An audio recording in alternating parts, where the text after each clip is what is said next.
गौ माता को खिलाई हुई एक रोटी, इतना छोटा सा कार्य, इतनी सेकंड में होने वाला कार्य हमें इतना बड़ा फल क्यों देता है? क्या भी सोचा है आपने कि इतना बड़ा फल हमें कैसे मिल सकता है? गौ माता को मात्र एक रोटी खिलाने से हमारे जीवन में हमें इतना सब कुछ प्राप्त कैसे और क्यों हो जाता है? ऐसा हम क्या कर लेते हैं कि गौ माता को एक रोटी खिलाने से हमें जो भी कुछ चाहिए वो हम प्राप्त कर लेते हैं। जय श्री कृष्णा। सर्वदेवमयी सर्वतीर्थमयी मुक्तिदायिनी गौ माता की जय। श्री गिरिराज धरण की जय। श्री कामधेनु मात की जय। सुरूपा बहुरूपाश्च विश्वरूपाश्च मातरः गावो मामुपतिष्ठन्ति मिति नित्यं प्रकीर्तये। सुंदर सुंदर रूपों वाली, बहु रूपों वाली गौ सदैव मेरे निकट रहे, मैं सदैव गौओं के निकट रहूं। गौ माता का नाम संकीर्तन करने से मनुष्य की कीर्ति में वृद्धि होती है। सालों से हमारे बुजुर्गों से हम सुनते आए हैं कि गौ माता को नित्य प्रतिदिन एक रोटी खिलाइए। नित्य प्रतिदिन भोजन ग्रहण करने से पहले उनको गौग्रास के रूप में एक रोटी खिलाइए, जिससे हमें हर सुख प्रदान होगा, हमारी हर तकलीफें, हमारी हर समस्याएं दूर होंगी। हमारे बड़े बुजुर्गों से हम सुनते आए हैं और सुनते ही हम वो कर्म करने भी लगते हैं।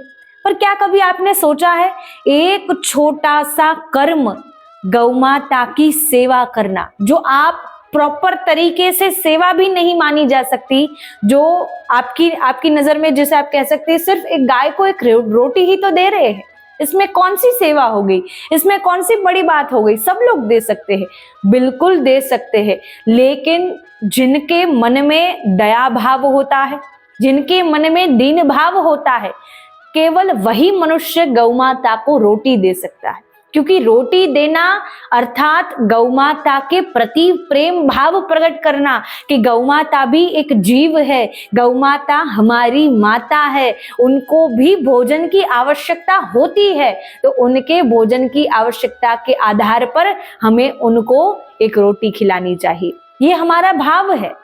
तो गौ माता को रोटी देना सिर्फ रोटी देना नहीं माना गया। गौ माता को रोटी देने का अर्थ है कि हम 33 कोटि देवताओं का आशीर्वाद प्राप्त कर रहे हैं।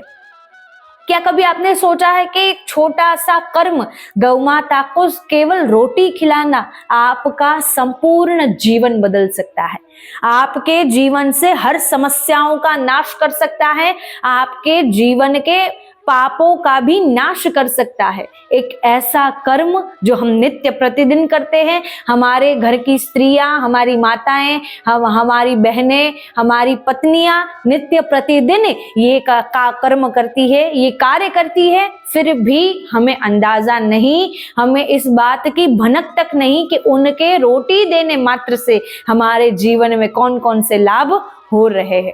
तो गौ माता को रोटी देना कोई सामान्य कर्म अथवा कोई सामान्य कार्य नहीं माना गया।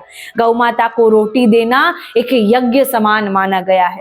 गौ माता को रोटी दे रहे हैं अर्थात आपको भी ये 12 लाभ की प्राप्ति हो रही है अथवा होने वाली है, जिन 12 लाभ के बारे में आज हम बात करेंगे। कभी कभी हम विचार करते हैं कि गाय को सिर्फ एक रोटी ही तो देनी है, इतना व्यर्थ का कार्य करना ही क्यों है, इससे अच्छा कोई गरीब को ही एक रोटी खिला देते हैं। परंतु हमें ये विचार करने की आवश्यकता है कि गौ माता जिनके भीतर, जिनके अंग अंग में 33 कोटि देवता नित्य प्रतिदिन प्रतिक्षण निवास करते हैं, उनके मुख में दी हुई क्या एक रोटी व्यर्थ जा सकती है? ये हमें विचार करने की आवश्यकता है। तो गौ माता की एक रोटी हमें क्या प्रदान कर सकती है? हमारे जीवन में राहु केतु का प्रभाव, शनि का दुष्प्रभाव जो पड़ रहा है, उस प्रभाव को सूक्ष्म कर सकती है। हमारे जीवन में पितृदोष का प्रभाव है, हमारे बच्चों को हमें पितृदोष लगा हुआ है, हमारे जीवन में जीवन काल के सालों साल से पितृदोष लगा हुआ है, वो सालों साल का लगा हुआ पितृदोष क्षणिक मात्र में मिट सकता है। गौ माता को केवल एक रोटी खिलाने से हमारे दरिद्रता के द्वार बंद हो जाते हैं और लक्ष्मी के द्वार अपने आप खुल जाते हैं। गौ माता को रोटी खिलाने से हमारे संतानों के जीवन में जितनी भी बाधाएं आती है, हमारे संतान के लगती जितनी भी हमारे जीवन में समस्याएं हैं, वो सभी दूर होती है और हमारे जीवन में गौलोक धाम का मार्ग खुल जाता है। गौ माता को एक रोटी खिलाना अर्थात प्रभु के द्वार पर पहुंचना। गौ माता को एक रोटी खिलाना अर्थात प्रभु के आशीष को प्राप्त करना। गौ माता की एक रोटी हमें इतना सारा फल कैसे दे सकती है?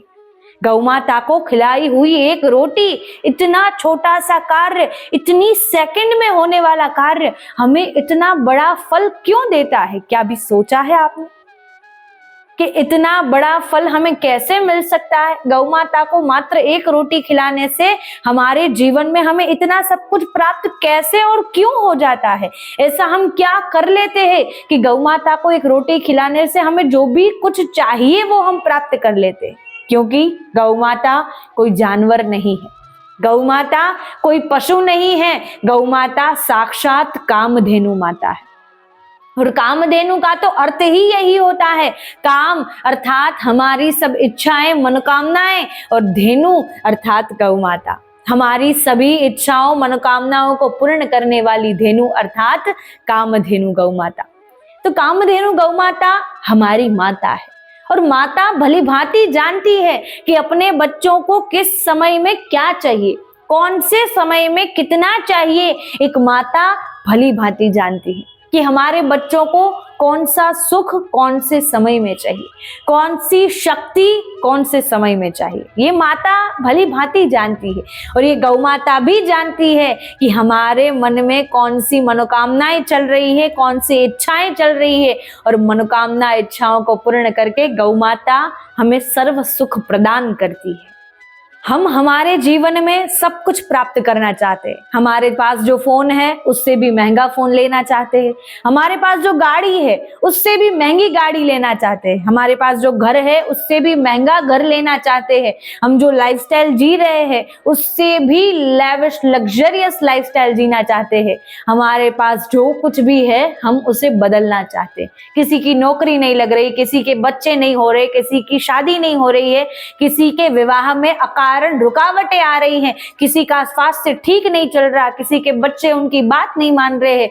हमारे जीवन में हम किसी न किसी बात से परेशान रहते हैं, किसी न किसी बात से हम दुखी रहते हैं।